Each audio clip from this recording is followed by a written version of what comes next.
Hi everybody, my name is Fairday, and I have been sort of lurking on YouTube for a while now. I've been enjoying the videos about witchcraft and ceremonial magic, and particularly I've really enjoyed the tarot videos. And I figured, what the heck, why don't I give it a try myself? I am not the most technological person in the world, although I've been using computers for a very long time. I don't have the newest video equipment or sound equipment. I don't have a lot of editing capacity, but I like to talk. I'd like to believe that I'm a good storyteller, so I thought I would make a video and throw it out there. And I don't have any particular marketing skills or know my way around YouTube at all, but like a message in a bottle, maybe somebody will find it and see it and think that it's neat. And if not, nothing ventured, nothing gained, no big loss. Um, I thought today that I would talk about Merlin the Magician. I was just thinking about him the other day. Um, I first ran across him in the books The Once and Future King and, of course, The Morte d'Arthur, and, of course, the movies, Excalibur. Everybody else that I knew, sort of like the knights, King Arthur or Lancelot or whatever the case may be. I was into Merlin, of course. Um, some people might not particularly like The Once and Future King. I mean, it's responsible for the musical Camelot and the Disney cartoon The Sword and the Stone. Um, One of the neat things about Merlin and Arthur and the Knights of the Round Table is that 500 years ago, if somebody didn't like the newest book, there were still 500 more years worth of books. So it's a long time myth and archetype. I see above my head in this video, I hadn't planned on it, but above my head you'll see some pictures of guys with beards that are all part of a similar archetype. Well, one of them is the ancient Egyptian god Tooth or Thoth. He doesn't have a beard, although he's got a staff. Um, but you'll see a statue with a beard, and next to Tooth there's a guy with a beard. Those are both Hermes, the Greek god, also with the beard. The guy in between them with the beard isn't actually Merlin, it's Odin. In any event, guys with tall pointy hats, beards, and big sticks are just interesting, I guess, to me. Wizards, I like wizards. Um, Merlin first became real to me in the early 90s. I discovered a couple of computer programs called the Magic Mountain, and the other one was called Merlin. Um, they were written. The credit is to a guy by the name of Jonathan Muir McGregor, who's not the famous naturalist, but somebody who believes he's the reincarnation of the famous naturalist, and maybe feels he has a connection with Merlin as well. Um, I did a lot of research in the last 10 years or so and discovered that the guy, the writer's real name was Ernest Kinney. And he's got a website out there, and he's written some books. I'll toss up a link if I remember. Um, and these programs were mostly guided meditations. Um, he's a clinical psychologist, and a lot of the idea behind it was using guided meditation to spark your imagination into putting you outside of your own head and into other situations with radically different perspectives in an attempt to make you less programmed and more open to other point of view, whether that be of other people or other thought systems or even nature and animals. A lot of the Merlin guided meditations were, as with the book The Once and Future King, um, making you throw your mind or transforming you into an animal. And using the power of your imagination to actually feel what it was like to be that animal, and try and see the way that animal thinks and perceives the world, which is really a wonderful thing. It makes the world a bigger place, a different place. I mean, so much of what we see is just the human world and just our culture. Um, really takes you beyond that. And I think there was a real magic to it. I remember one time um, I threw my mind into one of my wife's cats who didn't particularly like me. And the perspective I got just of being a shy creature and a small creature and having to deal with a big guy who stomps through the house, not really paying attention to where he's going. I was dangerous to the little critter without really knowing or being aware that I was. So I got to feel her fear from, uh-oh, here comes the moving mountain again. Um, but I also got a lot of sort of sensual information about what it feels like. To have four legs, or to have the pads on your paws and things like that. And it went more than just the imagination. Something real happened where we actually connected on some spiritual level. And after that, this cat and I became good friends. A, I became more considerate, and B, she, even before she had a chance to learn I was being more considerate, she just knew that I didn't mean her any harm. Um, I also sort of discovered through that process that my totem animal, or my spirit animal, is like the North American gray squirrel, which was sort of disappointing. So one of the reasons why my name is Fairday rather than, you know, magic foxwolf hawk. No big predators for Faraday. I got the gray squirrel. Although I have learned that they're pretty cool. I mean, their Latin name literally translates to something along the lines of "he who sits in the shadow of his own tail," which I think is a pretty cool image for a squirrel. Plus, a very cool witch of my acquaintance from Germany pointed out that they run straight up the sides of trees. They've got nails that they plunge into solid wood, and they're strong enough that they can push them down and propel themselves up. They've got balance and a dexterity where they can go out on the tiniest of little branches and dance out there in the wind. And they are beautiful creatures, and I've spent plenty of time throwing my mind into them as well. But this was all with this guided imagery of Merlin, the magician, transforming me into animals or instructing me into how to throw my mind into something else. And I don't know if this Ernest Kinney was at all magically orientated, or if he was just using Anglo-Saxon myths. He was more Anglo-Saxon orientated than Celtic orientated, um, to to help take people out of their everyday sort of American reality and into something completely different. Um, but it was really cool, and I connected beyond that as I was beginning to get into magic on a level just beyond imagination. I would say that this sort of guided meditation and use of imagination is a step away from connecting astrally. And it's very easy when you plug in enough to cross over into the astral.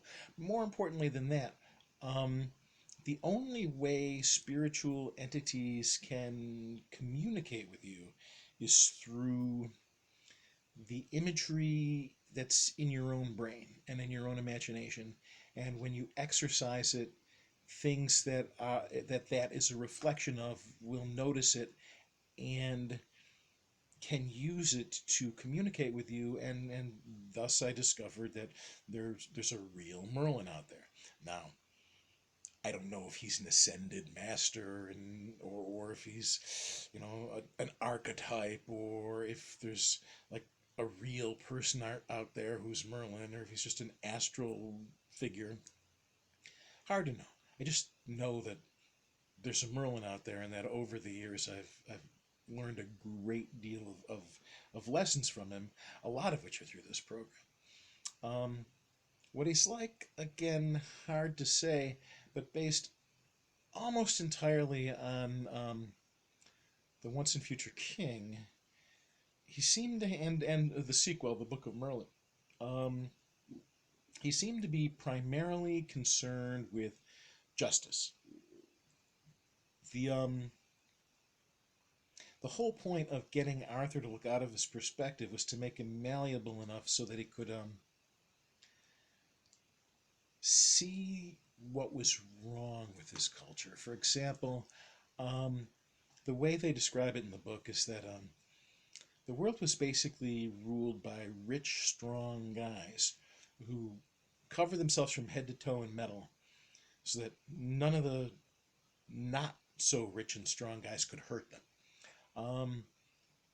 And every year there'd be a war. Spring would come and the men would go off to war, and they'd be hacking and slaying and beating on everything that moves and looting and stealing and taking whatever they wanted. And from time to time they'd run into other rich, strong guys doing the same thing. And since they were both dressed up in metal, they couldn't really hurt each other. And their people, their armies, who were just people, would have no real choice but to kill each other. Nobody could take down the big guys. And the whole thing operated on a system of might makes right. And Merlin was trying to convince Arthur that when he became king, he needed to set up a justice system which was based on morality, rule of law, actual politics, rather than just who's the strongest. And in fact, to set up a code, which in this particular book would have been chivalry, in which instead of might makes right, the guiding principle was might for right. And so I tend to think of Merlin as a focus for justice. I have no idea why Merlin would have been teaching me magic, because other than the fact that I try to be a just person, I don't know that I fit into any of the whole mythological aspect of, you know, becoming a king and making the world a better place. I'm just interested in magic, and he's got some, and I guess he is willing to teach. That said, thinking about all that, I was thinking about Merlin in regards to how would I look at him Kabbalistically in regards to the fact that there's justice is, I think, makes it part of his archetype. And you might notice the tree of life behind me there. I made a smaller copy of it so I could talk a little about the Kabbalism, and not really knowing what I'm doing with the video, not knowing how many people are very familiar with the Tree of Life. And I see, as I look at this now, that it's coming out backwards on the screen. But if you look at the blue one, that's Chesed, which is mercy, grace, compassion. There's a line between it and the yellow one, which is the sun. The blue is also Jupiter. The yellow one is the sun, and it is also has a compassion component, and a love component, and an imagination component. Gods fit into all of those. So you would have your Osiris's in the sun, and your Zeus's and your Thor's in the blue. The line between them is the tarot card, the Hermit, which, among other things, is Virgo. But it would suggest that Merlin...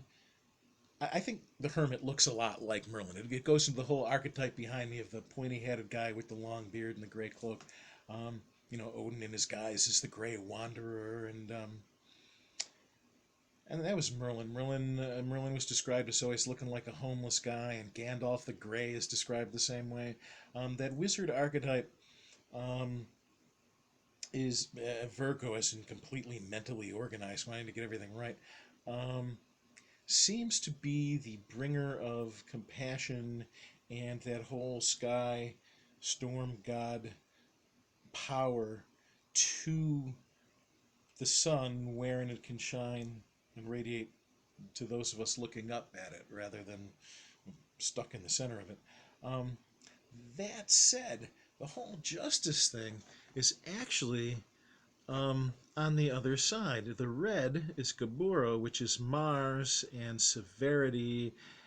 Um, the line between it and Tiferet, the sun, the yellow one, is Justice, the tarot card Justice, which is Libra, which I am, by the way, a Libra, which is maybe why I'm thinking about justice. Um,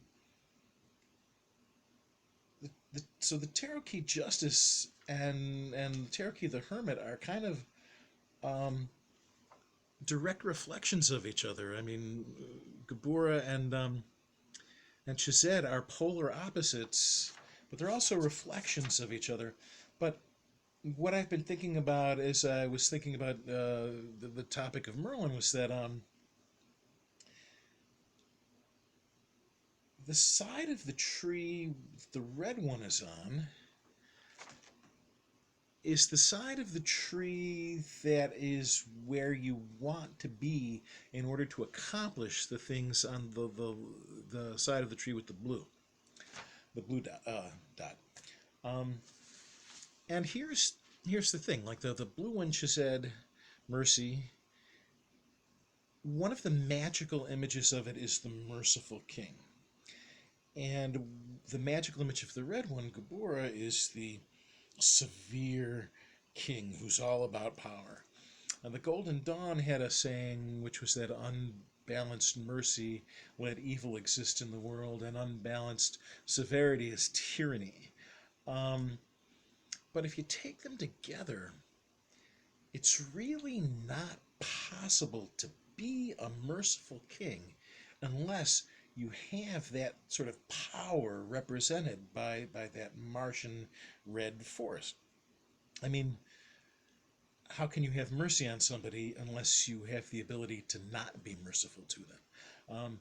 How can you forgive somebody unless they, for some reason, need you to forgive them? How can you pardon a prisoner unless you've got a prisoner? Um, so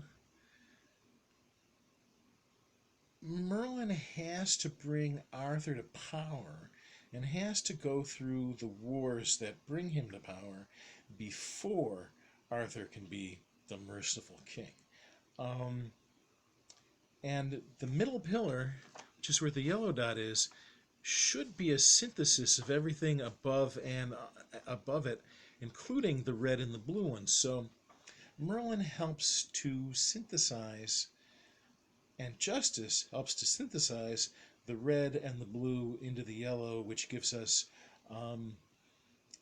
the center where ceremonial magicians at least believe the Tifarethic consciousness, which is where magical adepts' minds are centered in order to gain their magical powers and understand them, and to be able to make the world a better place by making themselves a better place. And I think that part of what I realized thinking about Merlin is that you have to be strong in order to be self-sufficient, and you have to be self-sufficient in order to succeed at magic. That's not to say we don't all have connections. Aristotle said that